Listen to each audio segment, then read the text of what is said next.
آج ہمارے کٹھن حالات پیدا ہوئے، یہ کیوں ہوئے؟ اس کی ایک اور وجہ ہے جو آپ کے سامنے عرض کرنا چاہتا ہوں۔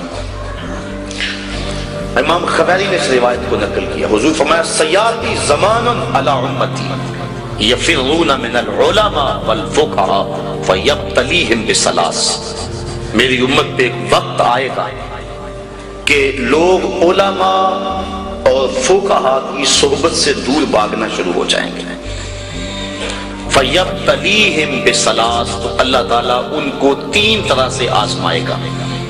جب لوگوں کی حالت یہ ہوگی کہ اچھے لوگوں کی سنگت صحبت اختیار کرنا چھوڑ دیں گے، 3 آزمائشیں ان پہ نازل ہوں گی۔ پہلی آزمائش یہی جس کے لیے آج کے مضمون کا سارا رخ ہی مڑ گیا، لیکن چلو یہ بھی ضروری باتیں میں آپ کی گوش گزار کر رہا ہوں۔ یرفع البرکۃ من کسبہم، پہلی بات یہی کہ ان کے کسب سے، کاروبار سے، مال سے برکت اٹھا لی جائے گی۔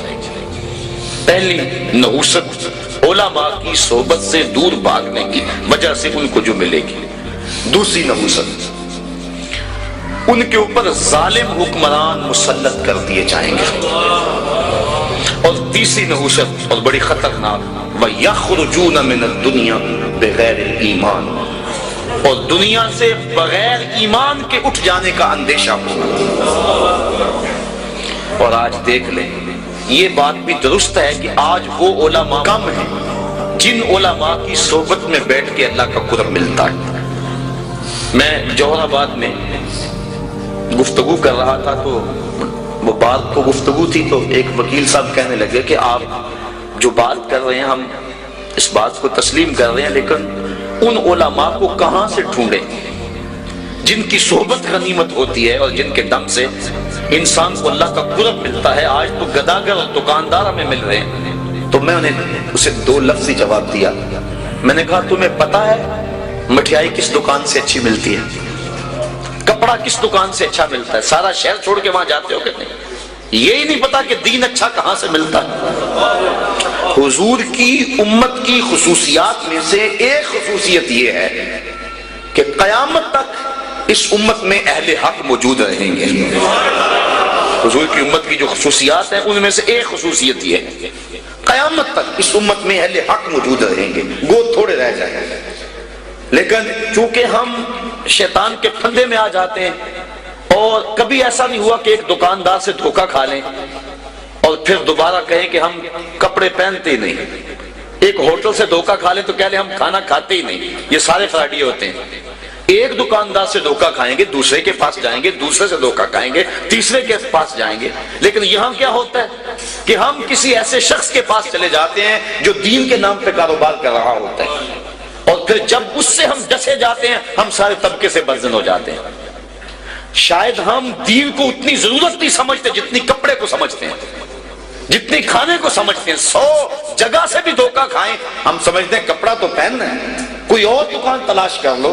تو اگر دین کو بھی ضرورت سمجھا جائے، 100 مرتبہ بھی دھوکہ کھاؤ، پھر بھی تلاش میں رہو، کوئی تو صاحب حق ملے گا ہی نہیں۔ اور پھر تم نے دھوکہ بھی تو اللہ کے نام پہ کھایا ہے نا۔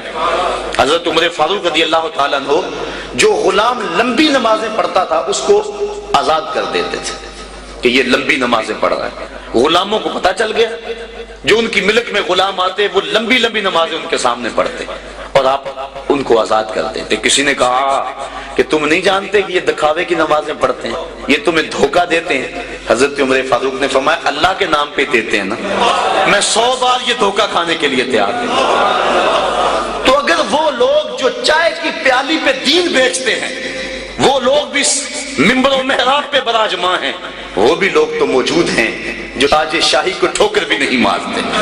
بستے ہیں کچھ ایسے پراگندہ تباہ لوگ بھی، افسوس کہ تمہیں میر سے صحبت نہیں رہی۔ وہ لوگ جن سے مل کے زندگی سے عشق ہو جائے آپ نے شاید نہ دیکھے ہوں، مگر ایسے بھی ہیں۔ حضور نے ارشاد فرمایا خیار امتی العلماء وشرار امتی العلماء، میری امت کے بدترین لوگ بھی علماء ہیں اور میری امت کے بہترین لوگ بھی علماء ہیں۔ تو اگر بہترین لوگ امت کے تلاش کرنے ہوں تو وہ بھی اسی طبقے سے ملیں گے، وہ کسی اور جگہ سے نہیں ملیں گے۔ اور اگر بدترین لوگ وہ بھی اس طبقے میں موجود ہیں، ہم بدترین کو دیکھتے ہیں پھر اس طبقے سے بدزن ہو جائے، اور نتیجہ کیا؟ کہ ہم آہستہ آہستہ اس جگہ پہ پہنچ جاتے ہیں کہ علماء کی صحبت سے نفرت شروع ہو گئی، جس کے نتیجے کے اندر یہ 3 مصیبتیں ہمارے اوپر نازل ہوئی۔ پہلی مصیبت یرفع البرکۃ من کسبہم، رزق سے برکت اٹھا لی گئی، اور دوسری بات کہ ظالم حکمران مسلط کر دیے گئے، اور تیسرا دنیا سے بغیر ایمان کے چلے جانے کا اندیشہ پیدا ہوا۔ اور آج ہے نہیں، لوگ بیرون ملک جانے کے لیے مرزائی لکھ رہے ہیں، کتنے لوگ ہیں ایسے؟ ایمان کا سودا کرنا تو بڑا آسان ہو گیا اس دور کے اندر۔